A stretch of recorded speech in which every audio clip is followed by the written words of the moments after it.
Bismillahirrahmanirrahim.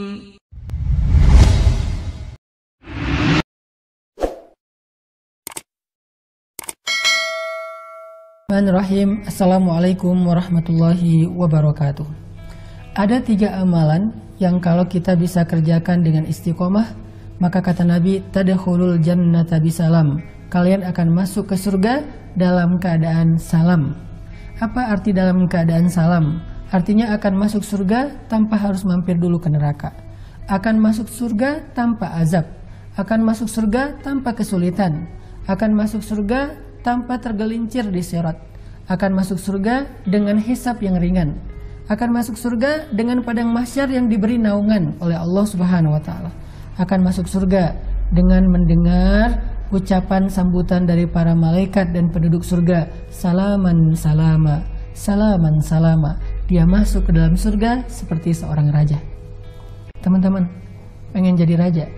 Saya pernah jalan-jalan ke Dubai, ke Qatar, ke Kuwait, ke beberapa negara-negara Teluk yang masih menggunakan sistem kerajaan.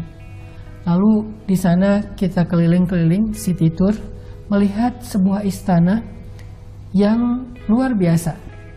Ternyata ketika saya bertanya kepada guide-nya, ini istana milik siapa? Yang luas sekali, kemudian menghadap ke lautan, kemudian dari luar saja sudah kelihatan kemegahannya. Saya bertanya, milik siapa istana ini?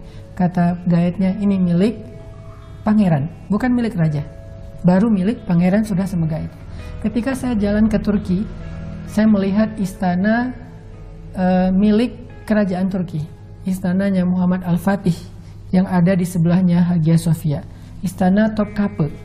Di sana saya melihat istana yang sangat nyaman. Saya hanya membayangkan betapa beruntungnya raja yang pernah tinggal di istana itu. Betapa beruntungnya raja yang pernah hidup di situ bersama keluarganya. Anak-anaknya, dari gerbang istana itu sampai ke dalam istana itu harus berjalan panjang di antara pohon-pohon yang rindang, kemudian taman rumput yang luar biasa, kemudian diiringi oleh banyak pengawal menggunakan kuda yang khusus. Keadaan yang sangat istimewa, dan istananya berada di puncak bukit yang kelihatan berbagai macam sisi negeri mereka. Kelihatan laut Bosforus, selat Bosforus, kelihatan Istanbul yang sangat eksotis. Dan dia berada di sebuah istana yang luar biasa. Saya hanya membayangkan betapa beruntungnya raja yang pernah tinggal di situ dengan istana sekian puluh hektar luasnya. Tapi tahukah kita, semua kita bisa lebih beruntung dari orang-orang itu. Semua kita bisa lebih beruntung daripada raja dan pangeran-pangeran itu. Kenapa saya katakan lebih beruntung? Karena bisa mendapatkan istana yang jauh lebih luas dari itu. Yang luasnya seluas langit dan bumi. Yang kebaikan di dalamnya abadi. Kalau istana itu pernah dirasakan oleh seorang raja, tetapi tidak lama. Dia punya batasan, karena dunia ini ada batasannya, fana. Kalau tidak raja ini meninggalkan istana, maka dia harus pergi dari istana. Kalau bukan karena raja ini meninggal, maka dia akan diusir oleh musuhnya. Tetapi nanti akan ada istana yang kita masuk di dalamnya sebagai seorang raja. Lalu kita disambut seperti seorang raja. Istana itu adalah milik kita.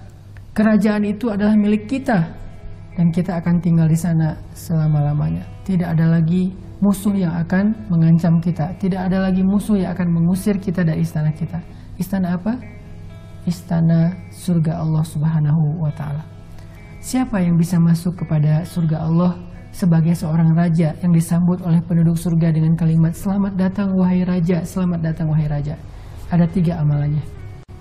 Kata Nabi, ayuhan nas, afshus salam wa at'imut ta'am wa sallu bil laili wan nasu niyam tadkhulul jannata bisalam.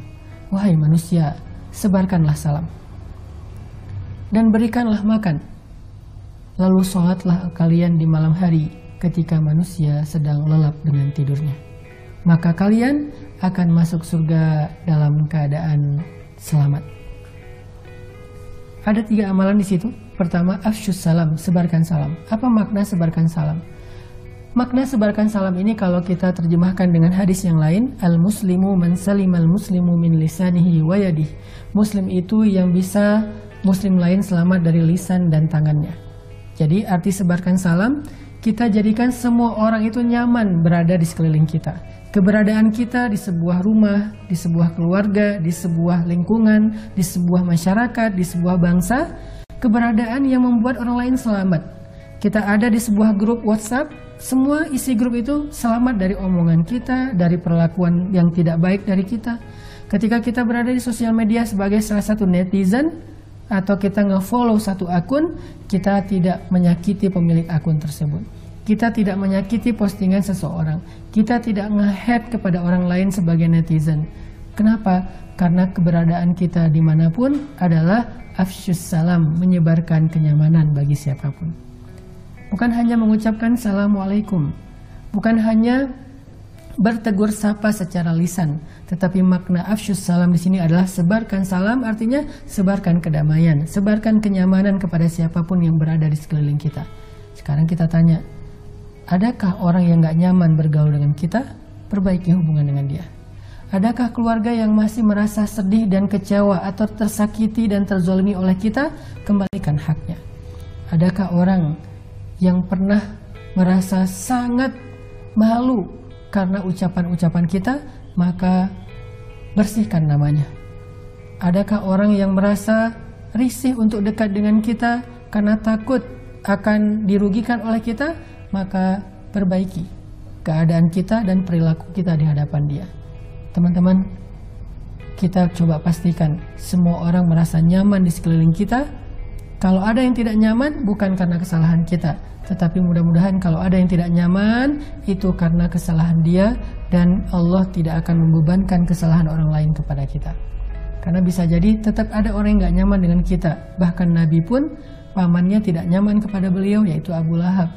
Bahkan Ibrahim alaihissalam ayahnya tidak nyaman kepada beliau, yaitu Azar. Bahkan Nabi Nuh alaihissalam, Nabi Lut alaihissalam, keluarga mereka tidak nyaman kepada mereka, padahal mereka orang-orang yang solih. Nah, kalau ada yang gak nyaman dengan kita, pastikan bukan karena kesalahan kita, bukan karena perangai kita yang tidak baik, tetapi karena kesalahan mereka, kedengkian mereka, karena kejahilan mereka, bukan karena kita. Jadi, amalan pertama adalah kita berusaha untuk menjadikan sebanyak mungkin orang merasa nyaman, bergaul, dan mengenal kita. Kalau dia orang miskin, merasa nyaman karena dapat perhatian dari kita. Kalau dia orang yang tidak mengerti ilmu, nyaman karena dapat ajaran ilmu dari kita. Kalau dia orang yang lemah, merasa nyaman karena dibantu oleh kita. Kalau dia orang yang tua, merasa nyaman karena dihormati oleh kita. Kalau dia anak muda, merasa nyaman karena disayangi oleh kita. Kalau dia keluarga, merasa nyaman karena ditunaikan hak-haknya oleh kita. Afsyus salam, sebarkan kenyamanan atau kedamaian. Yang kedua, wa at'imut ta'am, berikanlah makan. Maksud berikanlah makan di sini adalah memberi makan kepada orang-orang yang membutuhkan atau memberi makan pada saat orang dalam kesusahan. Sekarang kita merasakan hal itu. Bangsa kita sedang diuji dengan satu wabah yang efeknya bukan hanya terhadap kesehatan, tetapi juga terhadap ekonomi. Banyak orang yang di PHK, banyak saudara kita yang tidak bisa bekerja, banyak dari saudara kita yang tidak punya penghasilan. Sehingga kalau kita mau melakukan satu di antara 3 syarat menjadi raja di surga, maka yuk sama-sama kita bersemangat. Yang punya kelebihan rezeki, yang punya kelebihan harta, kita mulai at'imut ta'am, beri makan. Setiap hari kita kasih makan. Siapa yang kita kasih makan? Dzawil qurba, yang kita dekat dulu, dekat secara hubungan kekeluargaan maupun dekat secara jarak tetangga. Kita coba tolong saudara-saudara yang dekat dengan kita terlebih dahulu. Baik dia yang mungkin ada di lingkungan rumah kita ataupun yang kita kenal tetapi dia berada di wilayah yang berbeda. Tetapi kita kenal dekat dengan dia, tolong dia, beri makan dia. Sehingga dengan kita memberi dia makan saat dia susah, nanti Allah akan memberi kepada kita kebaikan di akhirat ketika kita dalam keadaan susah. Yang ketiga, amalan ahli surga kata Nabi, wasallu bil lail wan nasu niyam. Salatlah pada saat semua orang terlelap. Kalau sholat ketika semua orang melakukan yang sama, itu nggak istimewa, walaupun itu kebaikan.